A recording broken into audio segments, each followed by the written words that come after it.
आप देख रहे हैं तज्जियों, तबसरों और अहम तरीन खबरों पर मुश्तमिल पाकिस्तान का सबसे मुस्तनद और मोतबर न्यूज शो दुनिया मेहर बुखारी के साथ। अस्सलाम वालेकुम एंड गुड इवनिंग। मैं हूं मेहर बुखारी। दुनिया की वाहिद सुपर पावर गजा में इजरायली बर्बरियत रुकवाने में वाज़ेह तौर पर नाकाम हो रही है, जबकि आज ही सदर डोनाल्ड ट्रंप को अमरीकी अदालत से एक बहुत बड़ा झटका लगा है। 3 जजों पर मुश्तमिल अमरीकी अदालत बराए बैनुल-अक़वामी तजारत ने अपने फैसले में कहा है कि सदर ट्रंप ने 2 अप्रैल को अपने नाम निहाद लिबरेशन डे पर टैरिफ आयद करने का जो ऐलान किया वो इख्तियार से तजावुज़ है। अदालत ने इन टैरिफ्स को कलअदम करार देते हुए कह दिया है कि ये टैरिफ्स खत्म किए जा रहे हैं और हुकूमत को मुस्तकिल तौर पर इन पर अमल दरामद से रोका जाता है। अदालत ने समरी जजमेंट देते हुए ये कहा है कि फैसला पूरे मुल्क में नाफिजुल अमल होगा, क्योंकि गैर कानूनी टैरिफ किसी से भी कहीं भी वसूल नहीं किए जा सकते। ये चौंका देने वाला फैसला इस मुकदमे के नतीजे में आया है कि जिसमें 12 अमरीकी रियासतों के अटॉर्नी जनरल्स और कुछ छोटे कारोबारी इदारों ने अदालत से इस्तदा की थी कि दरामदी टैक्सेस को गैर कानूनी इल्लीगल करार दिया जाए, क्योंकि सदर ट्रंप ने अपने इख्तियारात से तजावुज़ किया है।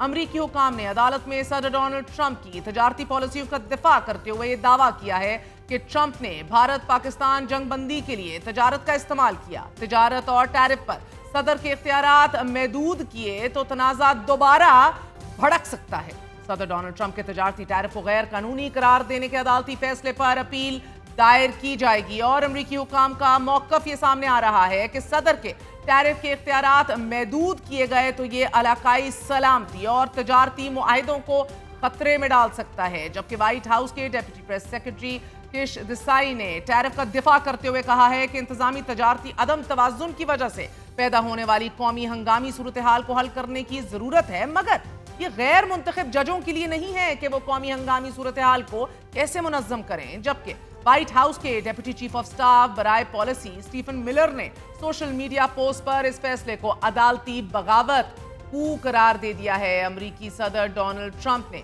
जनवरी से अप्रैल तक दुनिया के तकरीबन तमाम ममालिक पर आयद औसत टैरिफ को 2.5% से बढ़ाकर 27% कर दिया था। सदर ट्रंप ने चीन के अलावा तमाम ममालिक पर आयद टैरिफ 90 दिन के लिए मौखर किए, मगर चीन पर टैरिफ की शरह बढ़ाते बढ़ाते 145% तक जा पहुंचाया। आपको बताते चलें कि अब से कुछ देर पहले ये खबर भी सामने आ रही है that now that this step is taken और ये इतना बड़ा फैसला आया है, the United States Code of International Trade which has blocked most of US President Donald Trump's sweeping tariffs, इसकी वजह से मार्केट्स में बूस्ट देखा जा रहा है and the stock futures have climbed on Wall Street in the wake of the court's decision। साथ ही AI chip maker Nvidia के भी गेन्स जो हैं वो बताए जा रहे हैं which are stronger than expected quarterly revenue के हवाले से। Dollar falls as investors see long court battles on tariffs को। अब इसके रद्दे अमल में भी इसके असरात मार्केट से लेकर डॉलर के ऊपर ज़रूर आएंगे। पहले भी ये फैसला अपना जो है थोड़ी देर के लिए मुअत्तल किया जब अमरीकी रिजर्व्स, बॉन्ड्स और एक्सपोर्ट्स ने नोज डाइव किया। The president had no choice but to put a stay on this। लेकिन नाजरीन, जहां ट्रंप ने टैरिफ को बतौर हथियार इस्तेमाल किया, मुआशी दबाव से कौमों को झुकाने की कोशिश की, according to the court as well, Modi ने पानी को हथियार बनाने की, पाकिस्तान के खिलाफ आबी दबाव की धमकी देकर खित्ते के अमन को दाव पर लगा दिया। So there is a parallel here as well. एक मुमासिलत है which begs to be spoken of। एक ने तजारत को सजा बनाया, दूसरे ने नेचर को। दोनों ने गैर रवायती हथियार चुने, मगर पैगाम एक ही रहा, ताकत असूलों से बालातर है।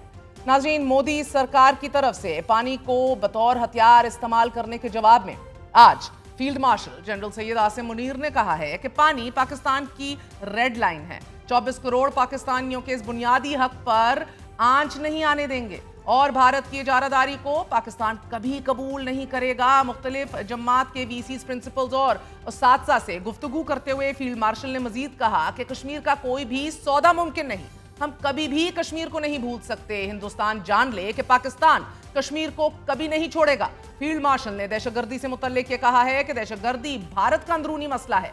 वहां दहशतगर्दी की बुनियादी वजह अकलियतों, मुसलमानों पर बढ़ता जुल्म है। भारत में दहशतगर्दी की बढ़ती वजह तासुब पसंदी है। सिंतास मुआहिदे से मुतल्लिक वजीर आजम शहबाज शरीफ का भी यह कहना है कि पाकिस्तान अमन का ख्वाहां है। मगर सिंध तास मुआहिदे की खिलाफ वर्जी किसी सूरत बर्दाश्त नहीं की जाएगी। 7 और 10 मई के दरमियान पाकिस्तान एयरफोर्स की जानिब से नाजरीन 5 तैयारे कि जिसमें फ्रांसीसी साख्ता 3 राफेल्स और 1 मिराज तैयारा गिराए जाने के बाद फ्रांस की जानिब से पहला बाज़ाब्ता बयान भी सामने आ गया है। फ्रांसीसी मुसल्लह अफवाज के तर्जुमान ने राफेल तैयारों के गिराए जाने से मुतल्लिक एक सवाल का जवाब देते हुए ये कहा है कि अगर ये इतलात दुरुस्त साबित होती हैं तो ये राफेल तैयारी की 20 साला सर्विसेज के दौरान पहली बार होगा कि जब किसी जंगी मिशन में राफेल तैयारे को नुकसान पहुंचा हो। तर्जुमान फ्रांसीसी वजारत मुसल्लह अफवाज का ये मजीद कहना है कि इस वाक़े की तफसीलात ताहाल गैर यकीनी है और कई मालूमात की तस्दीक नहीं हो सकी, मगर फ्रांस सूरत हाल पर करीबी नजर रखे हुए है और भारत के साथ बराह रास्त मालूमात के तबादले के लिए सरगर्म राब्ते में भी हैं। राफेल और मिराज तैयारे गिराए जाने के बाद फ्रांसीसी कंपनी डसॉल्ट एविएशन के शेयर्स में 18% कमी आई। साथ ही नाजरीन मिस्र और कतर ने राफेल तैयारों की खरीदारी के लिए जारी मुज़ाकरात भी मुअत्तल कर दिए हैं। यही नहीं, अमरीकी defence magazine the national interest ने खबर में यह दावा किया है कि भारतीय फजाइया की जानिब से राफेल तैयारों के नाकिस इस्तेमाल और जंगी तैयारे गिरने के बाद फ्रांसीसी कंपनी डसॉल्ट एविएशन और भारत के दरमियान इख्तलाफात शिद्दत इख्तियार कर गए हैं। India and France are at each other's throats over the Dassault Rafale fighter. This is the headline. नाज़रीन सुनवान से लिखे गए इस आर्टिकल में ये कहा गया है कि फ्रांसीसी माहिरीन की एक टीम ने भारत में मौजूद राफेल बेड़े के मुआयने के लिए दरख्वास्त की, जिसे न्यू दिल्ली ने सिक्योरिटी खदशात के तहत मुस्तरद कर दिया। राफेल तैयारों की कमजोर कारकर्दगी के तनाजुर में दीगर ममालिक भी अब अलर्ट हो गए हैं और इंडोनेशिया ने डसॉल्ट एविएशन के साथ अपनी हालिया जंगी तैयारा खरीदारी मुआहिदे पर नजरसानी का अमल शुरू कर दिया है और भारतीय राफेल की कारकर्दगी इस नजरसानी का सबब बनी है। द नेशनल इंटरेस्ट के मुताबिक फ्रांसीसी टीम का यह दावा है कि वो टेक्निकल मसाइल का जायजा लेना चाहती थी ताकि राफेल की हालिया कारकर्दगी पर पैदा होने वाले शकूक व शुबात को खत्म किया जा सके। फ्रांसीसी टीम को मुआयने की इजाजत देने की बजाय भारतीय हुकाम ने कंपनी पर ही इल्जाम आयद कर दिया कि डसॉल्ट एविएशन ने राफेल के अहम मिशन सिस्टम्स और एवियोनिक सोर्स कोड तक रसाई देने से इनकार किया और कोड तक रसाई ना मिलने की वजह से फिर जंगी तैयारी, असलहा इंजमाम और साथ ही पायलट की ट्रेनिंग और तरबियत पे भी बड़ा गहरा असर पड़ा। नाज़रीन, भारतीय इल्जामात के जवाब में फ्रांसीसी कंपनी ने इनकार करते हुए कहा है कि हमने राफेल के मौसर इस्तेमाल में किसी किस्म की कोई रुकावटें पैदा नहीं की। यह पहला मौका नहीं कि जब राफेल तैयारों से मुतल्लिक तनाज़ा सामने आया हो, वो कि इस दफ़ा तो सरहन इंडियन एयरफोर्स की नाअहली है, मगर 2019 के आम इंतखाबात से पहले अपोजिशन के लिए ये एक बड़ा इंतखाबी नारा बन गया था। नाज़रीन, कांग्रेस रहनुमा राहुल गांधी ने पार्लियामेंट और अवामी जलसों में बार बार मोदी पर क्राउनी कैपिटलिस्ट का इल्ज़ाम लगाया। फिर हमने देखा कि अनिल अंबानी को भी फायदा पहुंचाने जैसे इल्जामात लगाए। सरकारी इदारे हिंदुस्तान एरोनॉटिकल लिमिटेड को नजरअंदाज करते हुए यह भी कहा गया कि मोदी सरकार ने राफेल तैयारे महंगे दामों खरीदे हैं और इस डील में हैवी किकबैक्स हासिल किए हैं। ऑपरेशन सिंदूर में नाकामी के बाद पूछे जाने वाले सवालात, राफेल तैयारों में किकबैक्स के इल्जामात का जवाब देने की बजाय मोदी इंतखाबी मुहिम का आगाज कर चुके हैं। मोदी ने आज सिक्किम, वेस्ट बंगाल और बिहार में एक बार फिर पाकिस्तान पर झूठे और बेबुनियाद इल्जामात आयद कर दिए हैं। साथ ही यह भी कहा जा रहा है कि ऑपरेशन सिंदूर अभी खत्म नहीं हुआ। तीनों तकरीर में मोदी ने भारत को तकसीम करने का इल्जाम भी पाकिस्तान पर आयद किया है और साथ ही यह भी कह दिया है कि भारत में कोई तकसीम नहीं और भारत इस वक्त एक है। तकरीबन 1.5 घंटे की इन तकरीर को सुनने के बाद बआसानी इस नतीजे पर पहुंचा जा सकता है कि नरेंद्र मोदी या तो शॉर्ट टर्म मेमोरी लॉस या फिर सिलेक्टिव डिमेंशिया का शिकार हैं, क्योंकि इन्हीं तकरीर में मोदी ने खुद अपनी जबान से वेस्ट बंगाल में कायम बैनर्जी की हुकूमत को तंकीद का निशाना बनाया।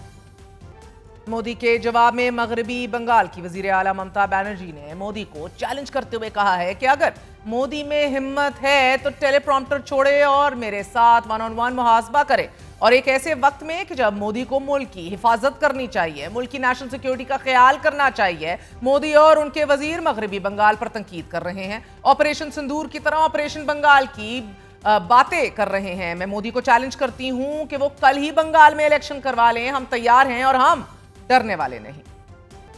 मोदी ने अपनी पॉलिसीज के नतीजे में मुल्क की सियासत को तकसीम तो कर ही दिया था, लेकिन अब भारतीय जनता पार्टी ने पाक भारत जंग में नाकामी की जिम्मेदारी भारतीय फजाइया पर डालते हुए यह कह दिया है कि हो सकता है कि पाकिस्तान ने जब हमला किया हो भारतीय पायलट सोए हुए हों। बीजेपी एमएलए के जवाब में कांग्रेस रहनुमा रगीनी नायक ने यह कहा है कि संदूर पर सियासत काफी नहीं थी, अब बीजेपी एयरफोर्स से मुतल्लिक भी बात करेगी। मगर मोदी कोई सवाल पूछेगा, कोई बात नहीं करेगा। मोदी के मुंह पर ताला बंधा हुआ है क्योंकि उसके मुंह में दही जो जमा हुआ है। कोई मोदी से पूछेगा कि कमजोरी की वजह पहलगाम का वाकया हुआ। भारत को तकसीम करने और सिंदूर को बतौर सियासी हथियार इस्तेमाल करने पर आज कांग्रेस रहनुमा रगीनी नायक ने मोदी को यह कहा है कि अपनी कमजोरियां छुपाने के लिए मोदी सरकार मांग के सिंदूर को ढाल बना रही है। मोदी किस हद तक गिरेगा? ट्रेन के टिकट से लेकर हर गली मोहल्ले में लगे पोस्टर में मोदी की तस्वीर क्यों लगी है? मोदी का जी कब भरेगा?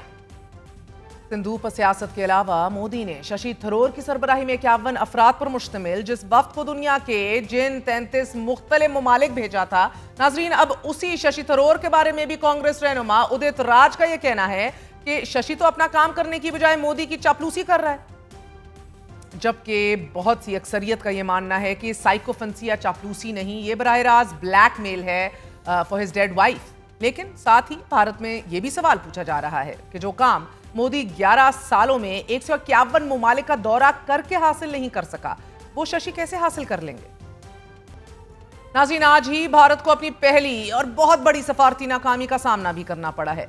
अमेरिका में मौजूद भारतीय सेक्रेटरी खारजा विक्रम मिस्री की अमेरिकी महकमा खारजा के डिप्टी सेक्रेटरी क्रिस्टोफर लैंडो से मुलाकात हुई है। मगर भारतीय तवक्कुआत के बरखिलाफ अमेरिका ने मोदी सरकार के पाकिस्तान के खिलाफ किसी किस्म का बयान न देने का अंदिया दिया है। मुलाकात में पाकिस्तान का नाम लेना तो दूर की बात, 6.5 लाइनों पर मुश्तमिल एलामिये में दहशतगर्दी का जिक्र तक नहीं है। इन सवालात, इल्जामात, सफारती नाकामियों और सिंदूर की सियासत के दौरान भारत से यह खबर भी आई है कि भारतीय रियासत झारखंड में यूरेनियम की ताबकारी की वजह से एक पूरा गांव खौफनाक बीमारी और माजूरी का शिकार हो गया है। गांव का हर तीसरा शख्स माजूर है। हजारों बच्चे पैदाइशी तौर पर इजाफी अज़ा, जहनी पसमानदगी और जल्दी बीमारियों में मुब्तला हैं।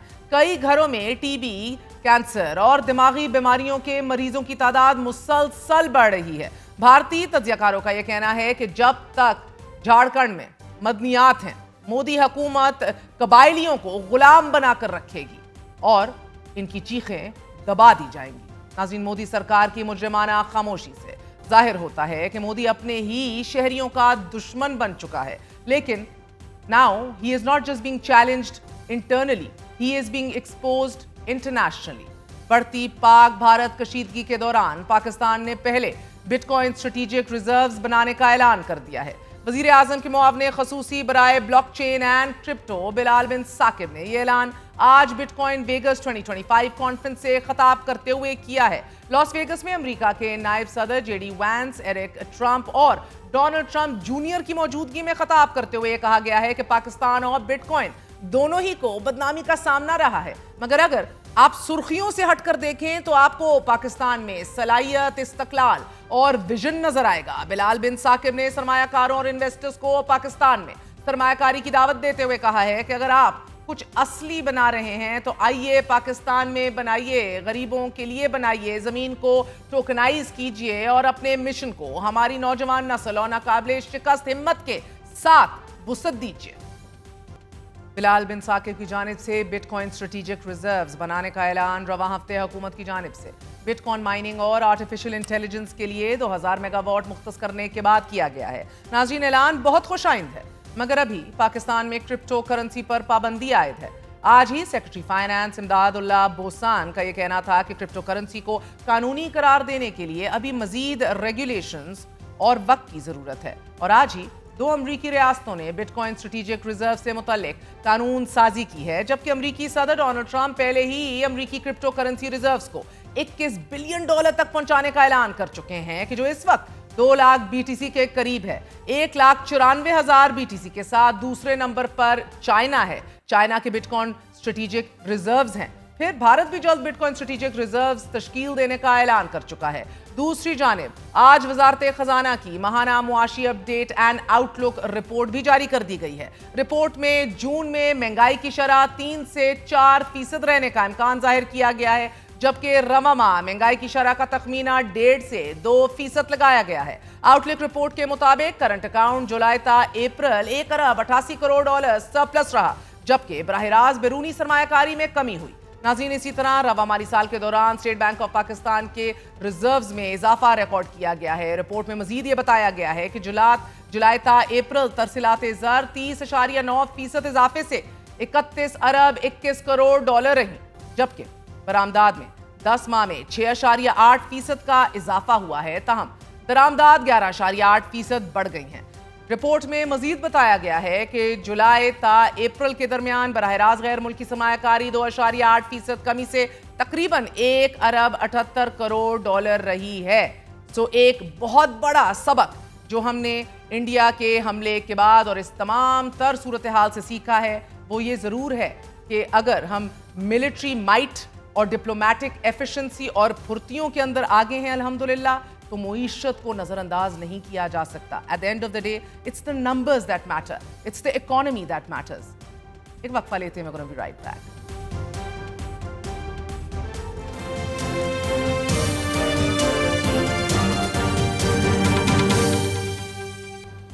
एक तरफ सदर डोनाल्ड ट्रंप ने इजराइल को मुतनब्बे कर दिया है, कह दिया है कि ईरान पे अभी कोई हमला नहीं किया जाएगा, लेकिन बैनुल-अक़वामी मीडिया अभी भी ये रिपोर्ट कर रहा है कि इजराइल इस हवाले से मुकम्मल तैयारियां किए हुए है, क्योंकि माजी को भी अगर देखा जाए तो इजराइल ऐसा माजी में भी कर चुका है। मगर दूसरी तरफ गजा पर इजराइल की ढाई गई क़यामत को आज ठीक 601 दिन हो चुके हैं। रोज़ाना मजलूम फ़लस्तीनियों की लाशें गिर रही हैं, मासूम बच्चों को आग और भूख के शोले निकल रहे हैं और फ़लस्तीनियों की बेबसी पर दुनिया की बेहिसी से इंसानियत शर्मिंदा है। यूएन की जनरल असेंबली में फ़लस्तीनी मंदूब रियाज मंसूर का गजा की सूरत हाल बयान करते हुए ज़मीर का उठना, दुनिया के ज़मीर को झंझोड़ना, मगर खुद का सब्र का पैमाना लबरेज हो जाना और जज्बाती अंदाज में दुनिया को मुखातिब करते हुए उनका कहना कि गजा में दर्जनों बच्चे भूख से मर रहे हैं। माएँ उनके बेजान जिस्मों को गोद में उठाकर उनके बालों को सहलाती हैं, उनसे बात करती हैं और माफ़ी मांगती हैं। कोई इस तकलीफ को कैसे सह सकता है? रियाज मंसूर के इस दर्द भरे खिताब पर जनरल असेंबली पर सख्ता तारी हो गया, लेकिन इजरायली एम्बेसडर को अगर आप जूम इन करके देखें तो वो पीछे बैठा बासियां ले रहा है। This is the level of dehumanisation and insensitivity. नाज़रीन, गजा के हौलनाक मनाजिर किसी क़यामत से कम नहीं है। आसमान से इजरायली आग बरस रही है तो जमीन पर पेट की आग बच्चों को निगल रही है। रफा में गजा ह्यूमैनिटेरियन फाउंडेशन के इमदादी मरकज पर भूख और प्यास से निढाल फलस्तीनियों को भी इजरायली फौजियों ने नहीं बख्शा। भूखे प्यासे हजारों फलस्तीनी जब इमदादी मरकज की तरफ बढ़े तो इजरायली फौजों ने सीधे फायर करके दर्जनों फलस्तीनियों को शहीद कर दिया।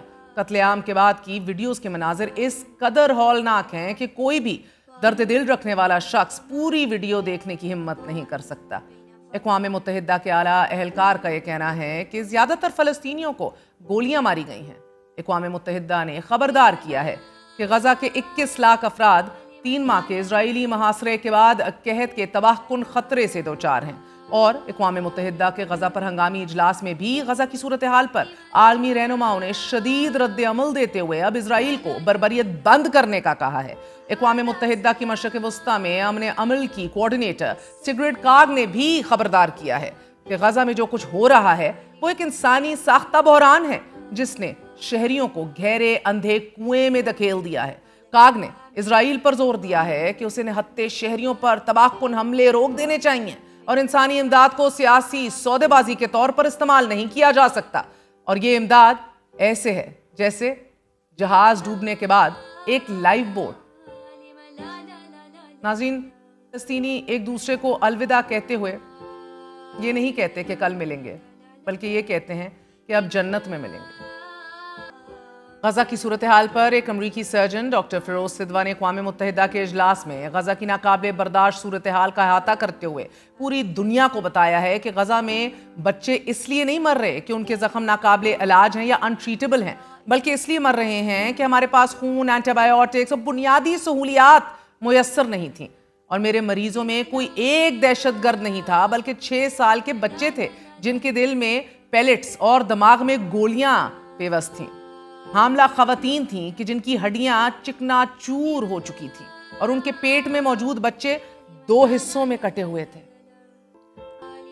بے گناہ اور معصوم فلسطینیوں پر ظلم کی رات ابھی ختم ہونے میں نہیں آ رہی، لیکن اب دنیا بھر میں اسرائیل کے بدبودار سے بدبودار حمایتی بھی ناظرین اسرائیلی بربریت پر سوال اٹھا رہے ہیں۔ Now even they can't deny it۔ معروف برطانوی صحافی پیرس مورگن نے برطانیہ میں اسرائیلی سفیر زپی ہوٹولی کو دوران پروگرام سخت سوالات کر کے لاجواب کر دیا۔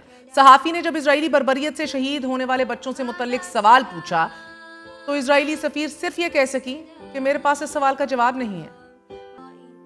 کیوں خود سچ بتا نہیں رہے اور جنہوں نے آپ تک خبر پہنچانی ہے، آپ کو سچ پہنچانا ہے، because this is in fact a live genocide playing out right in front of our eyes۔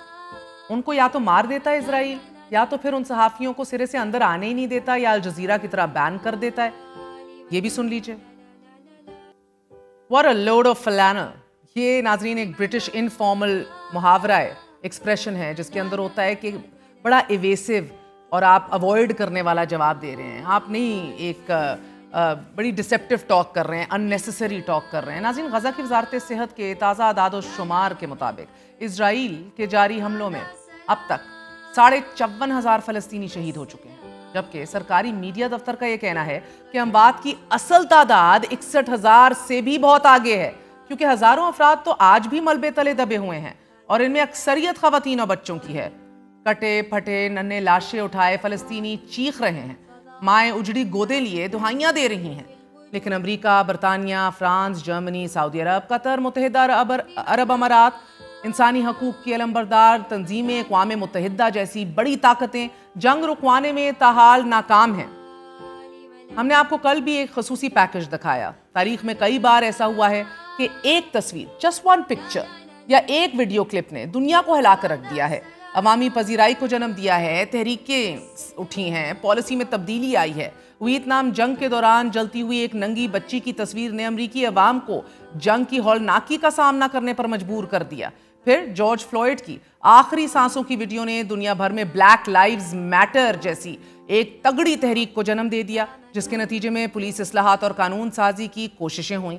پھر شامی بچے اعلان کردی کی لاش کے جو سمندر کے کنارے ملی تھی، اس نے عالمی ہمدردی کو جنم دیا، لوگوں کی چیخیں نکل آئیں، کچھ عرصے کے لیے تو پناہ گزینوں کے لیے دروازے بھی دنیا نے کھول دیے۔ یہ سب مثالیں ثابت کرتی ہیں کہ ایک تصویر، ایک منظر کسی طرح عالمی ضمیر کو جھنجھوڑ سکتا ہے۔ ایک فریم، ایک لمحہ، ون مومنٹ یا ایک سچ جو نظر انداز نہیں کیا جا سکتا۔ یہی تصاویر معاشروں کو بدلنے کی طاقت رکھتی ہیں۔ مگر آج جب فلسطین میں گزشتہ 18 ماہ کے دوران ظلم و بربریت کی بے شمار تصاویریں، ویڈیوز، شواہد موجود ہیں، جھلسے بچوں کی تصاویریں، بمباری سے تباہ اسکول، اجتماعی قبریں، پوری کی پورے نسلیں مر مٹ رہی ہیں ہمارے سامنے لائیو، تب بھی عالمی طاقتیں خاموش ہیں۔ حال ہی میں ایک تصویر دنیا کو ہلا کر رکھ گئی۔ امریکہ میں کانگریس اور لیجسلیٹرز کی چیخیں اڑ گئیں۔ ایک معصوم فلسطینی بچی کہ جو اسکول کیمپ پر بمباری کے بعد زندہ بچ گئی، وہ فوٹیج دکھائی گئی کہ جدھر وہ آگ کو اوائڈ کرتے ہوئے باہر آ رہی ہے جان بچاتے ہوئے، وہ آگ جس کے اندر پورا خاندان جل چکا تھا، مگر اس کا پورا خاندان جو مر گیا، اس کا جھلسا ہوا جسم، اس کی تنہائی، اتنے شوق میں چلی گئی پوری دنیا۔ ایک استعارہ دنیا کے سامنے ہے، پھر بھی بین الاقوامی طاقتیں بے حس ہیں۔ اسرائیل is still striking. You must be wondering کہ why؟ آخر کیوں ایک تصویر کبھی انقلاب کی بنیاد بن جاتی ہے اور آج ہزاروں تصاویر بھی کسی تبدیلی کا باعث نہیں بن رہی؟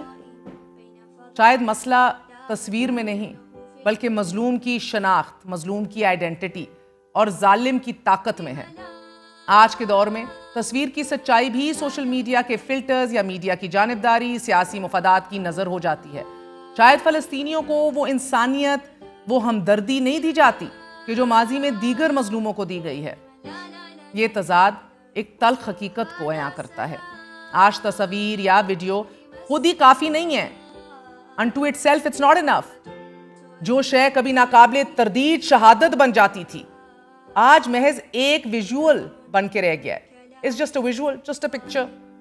مگر یاد رکھیے، وہ جلتی ہوئی بچی کوئی علامت نہیں، وہ ایک انسان ہے، اس کا درد حقیقی ہے، اس کی تصویر محض دکھ کی نہیں، ایک اجتماعی ضمیر کی پکار ہے۔ ثبوت موجود ہیں، ویڈیوز روز آ رہی ہیں۔ سوال یہ ہے کہ دنیا کب جاگے گی اور تاریخ ان کو کیسے یاد رکھے گی کہ جنہوں نے یہ سب کچھ دیکھتے ہوئے بھی کچھ نہ دیکھا، کچھ نہ کیا۔ یہ کوئی تاریخ کے تاریخ باب کا اقتباس نہیں ہے، یہ آج کا منظر ہے۔ This is today۔ یہ غزہ ہے۔ کوئی اخلاقی منطق، کوئی عسکری نظریہ، کوئی سیلف ڈیفنس کا دعویٰ اس قتل عام کو جواز نہیں بنا سکتا۔ یہ سلامتی کی جنگ نہیں ہے، یہ بلکہ پوری ایک قوم، ان کے خاندانوں، ان کے مستقبل، ان کے جینے کے حق کو منظم طریقے سے مٹانے کا کام ہے۔ یہ بے لگام غیر انسانی جارحیت کی وہ ناقابل برداشت قیمت ہے کہ جسے دنیا دیکھ کر بھی نظر انداز کر رہی ہے۔ یہ بچے محض سٹیٹسٹکس نہیں ہیں، ان کے نام تھے، ان کے خواب تھے، ان کے کھلونے تھے جس سے یہ کھیلتے تھے، دیواروں پر رنگ بھرتے تھے، ننگے پاؤں گلیوں میں دوڑتے تھے، کسی کے لاڈلے تھے، انسان تھے۔ سوال پوچھئے، کتنا خون اور چاہیے؟ کتنے خاندانوں کو، کتنے زندہ لوگوں کو ابھی مٹانا ہے؟ تب جا کر ضمیر حساب و کتاب پر غالب آئے گا۔ کتنے اور ڈاکٹر اپنے ہی بچوں کو دفنانے پر مجبور ہوں گے، انہی ہاتھوں سے، مائنڈ یو، جن ہاتھوں سے وہ زندگیاں بچا رہے تھے۔ کتنی اور ورد آگ سے گرتی سنبھلتی اکیلی باہر آ بیٹھے گی۔ جو کچھ ہو رہا ہے وہ انتقام نہیں ہے، صفایا ہے۔ کھنڈرات میں کوئی مستقبل نہیں ہوتا، بھوک سے کوئی اپنا ڈیفنس نہیں کرتا، معصوم بچوں کی اجتماعی قبریں انصاف نہیں ہوتی۔ ہم مسلمانوں کے لیے تو یہ ایک وہ باب ہے کہ جس کا حساب ہمیں اوپر جا کے بھی دینا ہوگا کہ ہم تب کیا کر رہے تھے۔ ایک وقفہ، we're gonna be right back۔ كلام بعد كلام وعين۔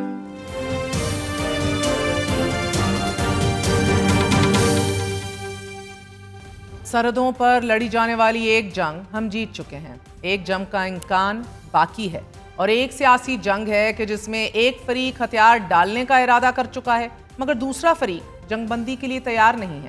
طاقت کا توازن اتنا بدل چکا ہے، سیز فائر کے دور دور تک آثار بھی نظر نہیں آ رہے۔ گزشتہ کئی دنوں سے تحریک انصاف کی صفوں میں یہ فلسفہ زیر گردش ہے کہ جماعت اسٹیبلشمنٹ سے مذاکرات چاہتی ہے۔ تحریک انصاف یہ ترک کا پتہ ہوا میں اچھالتی ہے اور پھر اپنی مٹھی میں آخری جمع پونجی کی طرح سنبھال لیتی ہے۔ ناظرین، گزشتہ 26 ماہ سے اڈیالہ جیل میں قید سابق وزیر اعظم عمران خان سے ایک بیان منسوب کیا جا رہا ہے کہ اسٹیبلشمنٹ سے بات چیت کے دروازے کھلے ہیں۔ پاکستان کی خاطر کچھ لو اور کچھ دو کے لیے تیار ہوں، پاکستان میں اتحاد کی خاطر کسی بھی وقت مذاکرات کے لیے تیار ہوں، میں صرف انصاف چاہتا ہوں، میرے کیسز جلد سے جلد سنے جائیں۔ تاہم سینیٹر علی ظفر کا آج عمران خان سے ملاقات کے بعد میڈیا سے گفتگو کرتے ہوئے یہ کہنا تھا کہ بانی پی ٹی آئی نے پھر واضح کیا ہے کہ اپنے لیے کوئی گیو اینڈ ٹیک نہیں ہے، مگر میرے دروازے اسٹیبلشمنٹ سے بات چیت کے لیے کھلے ہیں۔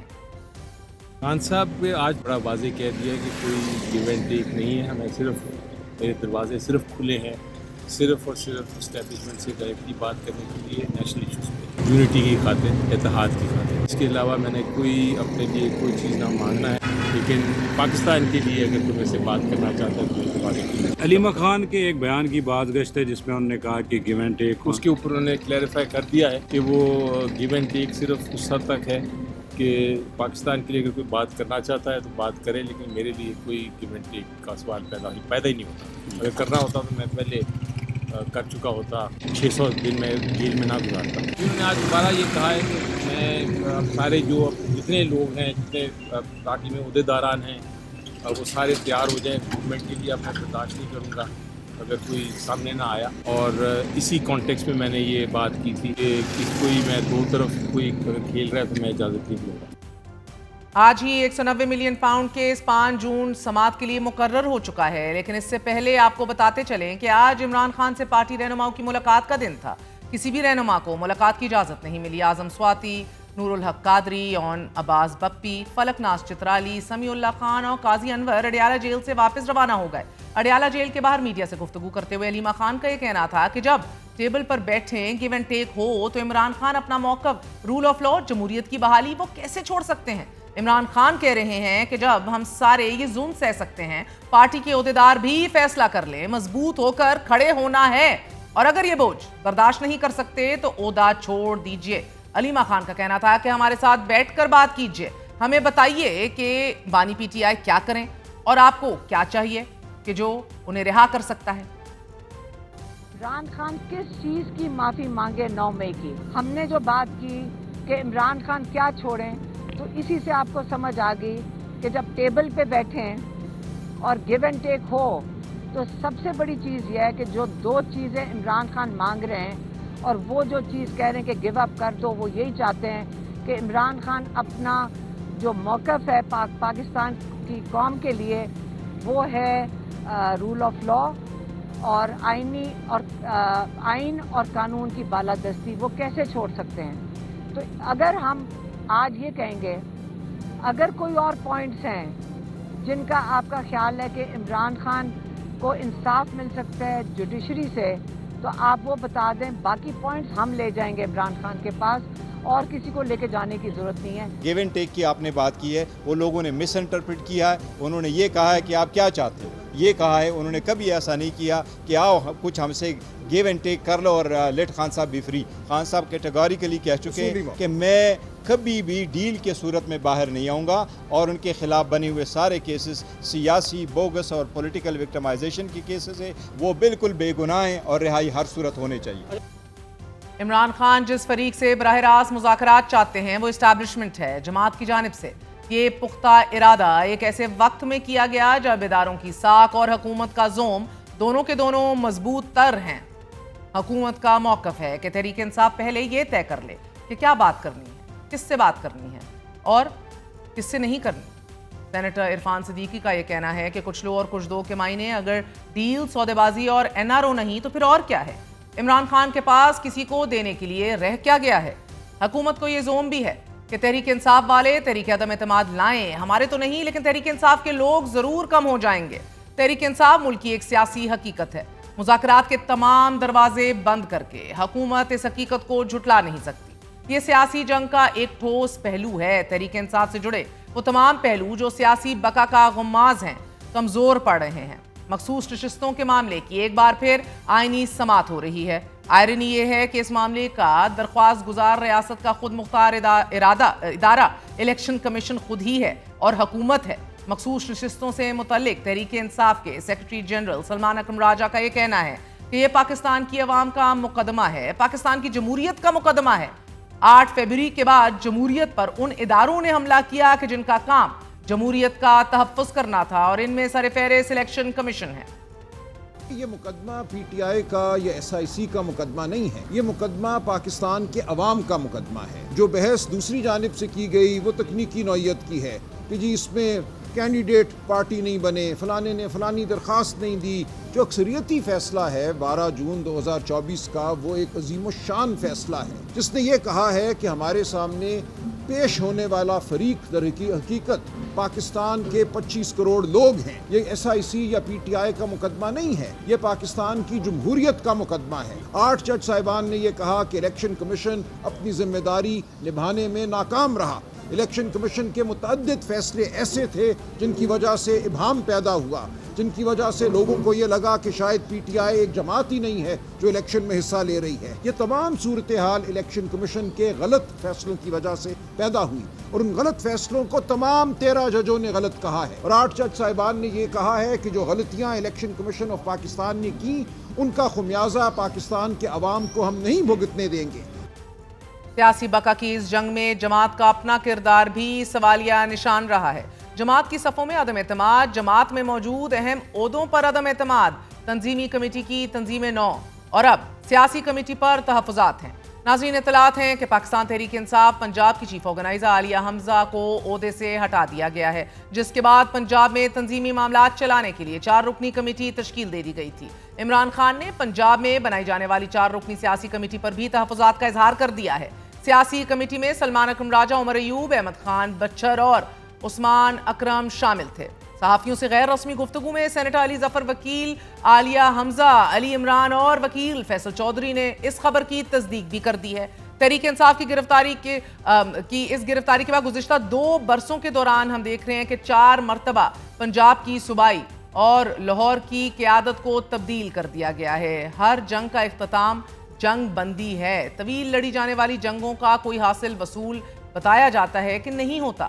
وہ جنگ جو زمین پر لڑی جائے یا سیاست کے ایوانوں میں، انیویٹبلی بات چیت ضروری ہے۔ لیکن اب ایک بڑی پیش رفت، بڑی ڈیولپمنٹ میں 190 ملین پاؤنڈ کیس میں عمران خان اور بشرا بی بی کی سزا معطلی کی درخواستیں سماعت کے لیے مقرر کر دی گئی ہیں۔ سزا کے خلاف درخواستوں کی سماعت 5 جون کو ہوگی۔ اسلام آباد ہائی کورٹ کے قائم مقام چیف جسٹس سرفراز ڈوگر اور جسٹس محمد آصف سزا معطلی کی درخواستوں پر سماعت کریں گے۔ 17 جنوری 2025 میں اڈیالہ جیل میں قائم احتساب عدالت کے جج ناصر جاوید رانا نے 190 ملین پاؤنڈ کے ریفرنس میں عمران خان کو مجرم قرار دیتے ہوئے 14 سال قید اور ان کی اہلیہ مجرمہ بشرا بی بی کو 7 سال قید کی سزا سنائی تھی۔ تحریک انصاف کی جانب سے متعدد بار 190 ملین پاؤنڈ کیس کی سماعت کے لیے درخواست دی گئی تھی۔ آج ہی علیمہ خان کا یہ کہنا تھا کہ عمران خان کے کیسز لگوائے نہیں جا رہے اور اب ججز کے پاس یہ اختیار ہی نہیں ہے۔ حکومت کی طرف سے کہا جاتا ہے ججز کے کیس ہی نہیں لگاتے، لیکن آج ہمیں عدالت جانے نہیں دیا گیا اور جج نے کئی مرتبہ کہا کہ ان کو اندر آنے دیں۔ آج جج اتنے ناخوش تھے، جج اس بات پر عدالت سے اٹھ کر چلے گئے کیونکہ ان کا حکم نہیں مانا گیا۔ عمران خان آج کہہ رہے تھے کہ جہاں آئین کی پاسداری نہیں کی جا رہی وہاں جج کچھ نہیں کر سکتے۔ ایک آفیسر حکم کرے کسی کو اندر نہیں آنے دینا تو جج کچھ نہیں کر سکتے۔ ہائی کورٹ کے آرڈر کی کوئی حیثیت نہیں ہے۔ اسی حوالے سے آج ان کا کہنا تھا کہ میں صرف چاہتا ہوں کہ میرے کیسز جلد سے جلد سنے جائیں، اور اسی حوالے سے آج ہی بڑی خبر اور بڑی ڈیولپمنٹ سامنے آئی ہے کہ اب 190 ملین پاؤنڈ کا کیس سماعت کے لیے 5 جون کو مقرر ہو گیا ہے۔ آج کے لیے اتنا ہی، اجازت دیجیے۔ گڈ نائٹ، اللہ حافظ۔